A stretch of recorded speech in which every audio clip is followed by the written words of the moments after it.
مرحبا بكم متابعينا الكرام، نلتقيكم مجددا في سلسلة جديدة من حلقات مع رشا، وهي سلسلة الأمومة لكل الأمهات اللي حيخوضوا التجربة لأول مرة أو حتى اللي سبق وخاضوا التجربة ومحتاجين يتعرفوا على أشياء جديدة وعلى معلومات تهمهم كثير. تابعونا في حلقات الأمومة على قناة مع رشا. اليوم حنتكلم أعزائي المتابعين على تحضيرات المولود الجديد، وإيش المستلزمات اللي بتلزم الأمهات تحضيرها قبل الولادة لولادة آمنة ومريحة وبعيدة عن التوتر أو طلبات واحتياجات إضافية أخرى أو احتياجات للخروجات في فترة الولادة. وكلنا بنعرف المرحلة هذه كيف بتكون مهمة في حياة كل الأمهات، وإيش هي المتاعب والمصاعب اللي بتواجهها. حنتكلم على كثير من هذه المتاعب في سلسلة حلقات قادمة إن شاء الله، وحنفتتح حلقة الأمومة بتحضيرات المولود الجديد. تعالوا نشوف إيش ممكن نحتاج للبيبي القادم. أول ملاحظة لازم نتكلم عنها هو إن الأمهات محتاجة إنها تاخذ ملابس بتسمى من عمر اليوم أو من 0 إلى 3 لها من عمر يوم 1 إلى 3 شهور. هذه المستلزمات مهمة جدا وهي أكثر مستلزمات حتستفيد منها في فترة الولادة. أنا أخذت هنا مجموعة من الجرامات الداخلية أو البروتوزات الداخلية لهذه المرحلة العمرية، بحكم أنه البيبي بيجي معنا صغير جدا وما بنستوعب حجمه، وإحنا في السوق بنلاقي أشياء جميلة وأشياء حلوة وملفتة للنظر، فبالتالي بتغرينا وبناخذها، لكن في الآخر بنلاقي إن إحنا مش حنستخدمها غير بعد فترة طويلة من الولادة. وكمان ما نكثر من الملابس في هذا المقاس، لأن نمو الطفل بيكون في البداية ما شاء الله سريع، فبالتالي ممكن ما نستفيد منهم فترة طويلة. عندي هنا أخذت مجموعة من البربوتوزات أو الجرامات الداخلية لهذه المرحلة العمرية. شوفوا معي كيف صغيرة جدا. أخذت 4 قطع من البربوتوزات، واحد منها بكم والبقية كت، عشان بس الجو لو طلعت برا البيت أو رحت أطعم البيبي أو كذا. كمان أخذت الملابس الخارجية اللي هي الطقم الرسمية. عندي هنا أخذت 4 قطع من الطقم الرسمية لعمر 0 إلى 3، 4 قطع. في منها اللي بتجي مع القبعة تبعها أو كوفية الطفل وشرابة اليد، ولو مش موجودة معاها ممكن انتوا تاخذوا قطع على جنب علشان تحتاجوهم كثير. شرابات اليد في المرحلة هذه الطفل بيخربش وجهه بالأظافر، فبالتالي بنحتاج للملابس اللي بتكون بهذا الشكل معها طقومات الجلافزات تبع اليد. لو مش موجودة مثل ما ذكرنا تاخذوها انتوا على جنب، زي ما انا هنا ماخذة مجموعة من شرابات القدم وايضا اليد، هذه مجموعة منوعة منهم. اخذت كمان على جنب مجموعة من القبعات او الكوافي، حنحتاجهم كثير في هذه المرحلة لتدفئة رأس الطفل. هنا كمان أخذت مجموعة من البربوتوزات أو الجرامات الداخلية، أيضا أخذت 4 قطع. وأخذت مجموعة من الطقومات القطنية والرسمية. أخذت هذه الطقومات مع توابعها، بتجي جميلة جدا في اللبس وأيضا بنستفيد منها كثير. كل هذه طقومات رسمية. وكمان أخذت مجموعة أخرى قطنية كامل حرويكم إياها. أخذت هذه القطنيات كمان، طقومات جميلة جدا. أخذت زي كذا بيجامة للمولودة. طبعا هذه الطقومات ممكن يلتبسوا لعمر 6 إلى 7 إلى 8 شهور بحسب نمو الطفل. أنا كنت حريصة أني أخذ مجموعة من الغيارات عشان ما اضطر اني اروح السوق او احتاج اني اشتري اشياء جديدة او تلزمني اغراض اخرى. ملاحظة مهمة جدا حنحتاج ان احنا نتكلم عنها في هذه الحلقة، وهي المريولات تبع الاطفال. طبعا المريولات من الاشياء اللي بنعرف انها مهمة جدا للمولود. ساعات بعد ما يرضع بيتجشى وبيطلع يمكن ساعات قليل من ارتجاع المرء بيصير مع الطفل، فبيطلع القليل من الحليب بعد الرضاعة. فمهم جدا انه يكون لابس مريولات باستمرار علشان ما يتوسخ او ما تتعطل معنا الملابس. مهم جدا في المريولات هذه انها تكون بزرارات، ما ناخذ المريولات اللي بالخيط مثل هذه الاشكال اللي معانا هنا.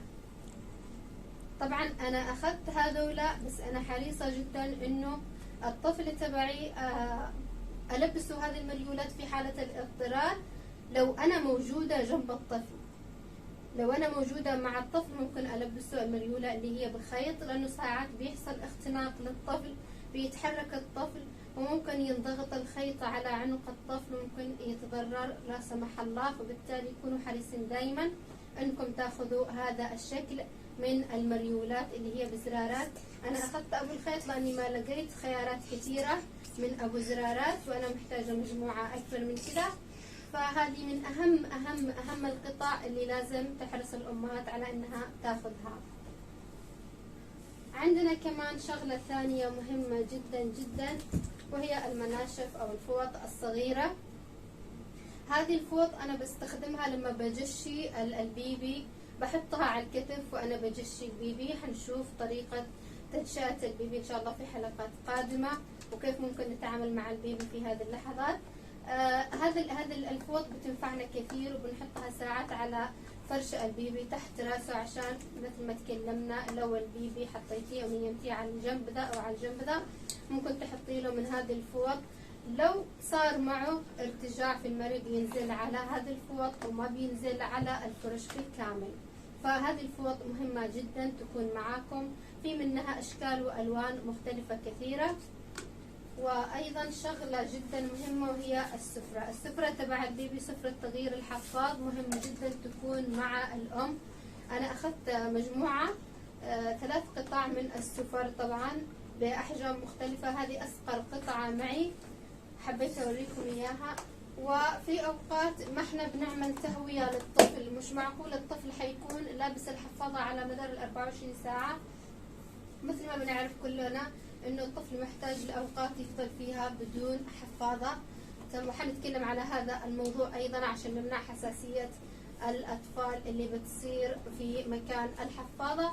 فتهويته مهمة جدا. فهذه السفر مثل ما تكلمنا بنحتاجها في هذه الاوقات، نحط الطفل عليها من غير ما نهم او نفكر في انه الطفل حيوسخ المكان وحيوسخ الأغراض. وكلنا بنعرف طبعا الأم في بداية مرحلة الولادة أو الأمومة بتكون متعبة جسديا ونفسيا، وبتدخل في تجربة جديدة وموقف يعني جدا كبير. الأمومة مش سهلة ولا طبعا صعبة أو معكرة، صحيح فيها مسؤوليات كثيرة ومهام كبيرة جديدة على الأم، خصوصا لو كانت الأم لأول مرة، لكن بنفس الوقت هي شعور جميل جدا.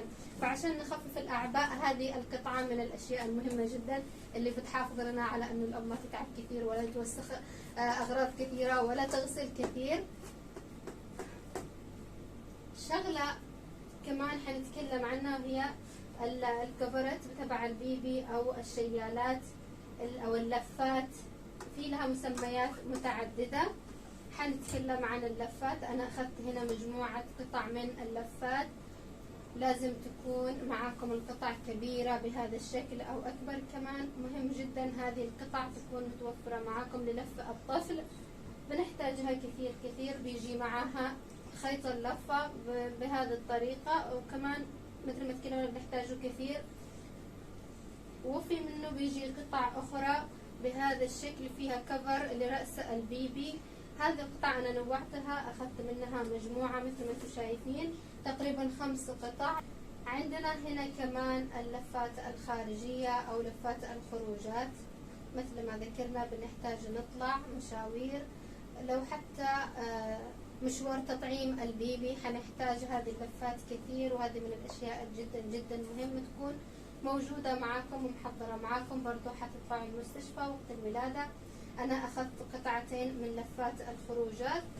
وآخر شيء معنا هنا حنتكلم عنه هو فوط أو المناشف تبع البيبي. أنا أخذت هنا قطعتين، مهم جدا تكون الخامة كويسة وناعمة جدا عشان راحة البيبي. وعندنا هنا الشنط تبع البيبي. أنا أخذت هنا الطقم هذا جميل جدا، وما شاء الله تبارك الله ساعتهم كبيرة، رغم أنه حجمهم بيبان صغير إلا أن ساعتهم كبيرة، الشنطة الكبيرة والصغيرة.